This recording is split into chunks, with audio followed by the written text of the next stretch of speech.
Hello అండి, welcome back to our channel sisters world. ఈరోజు మనం మంచి కర్రీ అయితే ప్రిపేర్ చేసుకుందామండి. ఇది వంకాయ గ్రీన్ పీస్ అనమాట. చాలా అంటే చాలా బాగుంటుంది. మనకి ఎక్కువగా భోజనాలు ఎక్కువగా పెడతా ఉంటారు. సో అదే టేస్ట్తో మనం ఇంట్లోనే ప్రిపేర్ చేసుకోవచ్చు. చాలా సింపుల్గా ఈజీగా చేసుకునే రెసిపీ అనమాట. దీనికి కావాల్సిన మనకి ఫ్రెష్ వంకాయలు అనమాట. ఫ్రెష్ వంకాయలు ఉంటే సరిపోతుంది, మంచి టేస్ట్ అయితే వస్తుంది. సో కర్రీ అయితే ప్రిపేర్ చేసుకుందాం. ఫస్ట్ అయితే మనం ఇలాగ ఒక ప్యాన్ పెట్టుకొని అందులోకి ఒక 3 టేబుల్ స్పూన్ వరకు ఆయిల్ వేసుకోవాలి. ఆయిల్ వేసుకున్న తర్వాత ఇలా సన్నగా కట్ చేసుకున్న పచ్చిమిరపకాయలు, ఉల్లిపాయలు వేసుకొని మగ్గించుకోవాలి, ఫ్రై చేసుకోవాలి. చూస్తున్నారు కదా, ఇలా ఆనియన్స్ కొంచెం ఫ్రై అవ్వడానికి మనం కొంచెం సాల్ట్ అయితే యాడ్ చేసాము. సాల్ట్ యాడ్ చేసిన తర్వాత కొంచెం మగ్గిన తర్వాత ఇందులోకి ఒక 2 టమాటాలు అయితే యాడ్ చేశాను నేను. బ్యాక్గ్రౌండ్ అది చూసి ఇది ఎక్కడో అనుకోకండి, ఇది మా అమ్మ రెసిపీ అనమాట. మా అమ్మ వాళ్ళ ఇంటి దగ్గర షూట్ చేశాను. సో అందుకే బ్యాక్గ్రౌండ్ అంతా మారిపోయింది. అమ్మ చేతి వంట అంటే ఎవరికి ఇష్టం ఉండదు చెప్పండి. అలాంటి వాళ్ళకన్నా అమ్మ చేతి వంట అంటే ఇష్టం ఉంటుంది కదా. ఇది మా అమ్మ రెసిపీ అనమాట, అందుకే మీతో షేర్ చేస్తున్నాను. సో మనకి ఇలా టమాటాలు, ఉల్లిపాయలు మగ్గిన తర్వాత ఫ్రెష్ వంకాయలు అయితే నేను తీసుకున్నాను.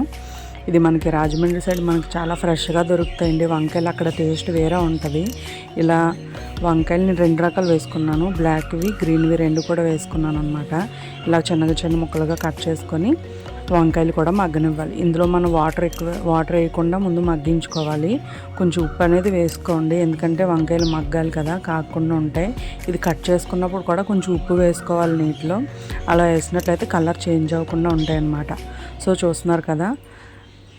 చూస్తున్నారు కదా ఎంత బాగా మగ్గాయో. ఫ్రెష్గా ఉంటాయి వంకాయ, చాలా ఫాస్ట్గా కుక్ అయిపోతుంది, చాలా ఫాస్ట్గా మగ్గుతుంది అనమాట. సో నెక్స్ట్ ఇందులోకి ఒక 1/2 టీ స్పూన్ అంతా అల్లం వెల్లుల్లి పేస్ట్ అయితే యాడ్ చేశాను. అల్లం వెల్లుల్లి పేస్ట్ యాడ్ చేయడం వల్ల టేస్ట్ అయితే చాలా బాగుంటుంది.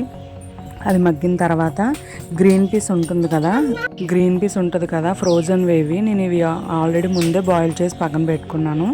ఇవైతే యాడ్ చేసుకున్న తర్వాత టేస్ట్కి సరిపడంత కారం అయితే యాడ్ చేసుకోండి. నేనైతే 1.5 స్పూన్ అయితే కారం యాడ్ చేసుకున్నాను. ఉప్పును మనం ముందే వేసుకున్నాం కదా, సో చూసి అడ్జస్ట్ చేసుకోండి. తక్కువైతే తక్కువ, ఎక్కువైతే ఎక్కువ అడ్జస్ట్ చేసుకోండి. నెక్స్ట్ ఇందులో కొంచెం పసుపు కూడా యాడ్ చేసాము, అది క్లిప్ మిస్ అయింది.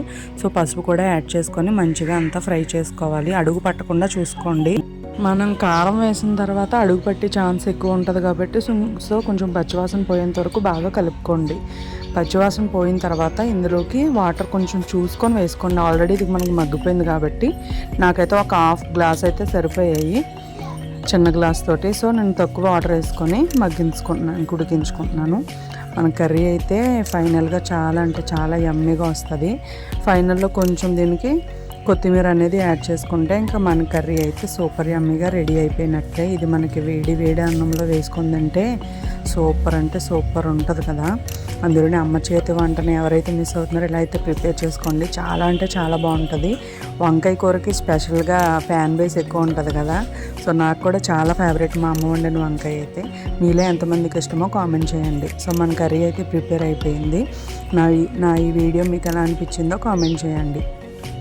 అప్పటి వరకు మన ఛానల్ని సబ్స్క్రైబ్ చేయండి, లైక్ చేయండి, షేర్ చేయండి, కామెంట్ చేయండి. Thank you for watching.